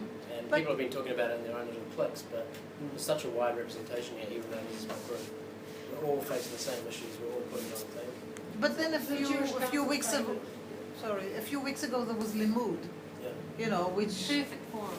would have been a much better forum, Yeah. but it didn't. Perfect forum. But then again, I think that's because none of the people, the people who have been engaged in this process are still grappling with what happened because it was Yeah. horrible. And so they actually haven't got to the point where they can even face one person to talk it out, let alone in a public context try and address it. Do you They're see your ashamed. paper being disseminated in some way throughout the community? And, Well- and in what sort of form? The last time when I wrote something with Michelle on the cemetery desecrations, I put it on the Jewish list. And I said anybody who's interested can have a copy of it. The present paper that I'm writing, I distributed to all the people who talked to me, just so that they could check to see Yeah, that I haven't before. misrepresented anything they said. But as I said, I'm currently dealing with this journal editor who keeps telling me this could be a wonderful paper if you didn't preach at us and if you weren't so hectoring. So Well, you still he put keeps it like making- that at the Jewish list, even with the hectoring, we don't mind. Yeah, but it doesn't have this. I guess. I know. Yeah, but I mean, basically, when I have it finished, that's the other thing I could do, and then I can just alert people of Jewish list and give you, instead of giving you, sending you a file, I can send you a link. Except the Jewish list, what, has 150 people? And that's not, and the bulk of the people who are probably engaged in this process are not Yeah. engaged. Thank you very much, everyone. Thank you, Rob. Thank you for coming, and I'm sure I've learned more than I Let's make sure you credit us in your next publication. Just wanted to say, well, thank you, Hal, for your only talk this time, but next year we'll be doing another one, so hopefully you'll be able to maybe not speak about the same topic, but we'll really appreciate your anthropological perspectives. Next week we have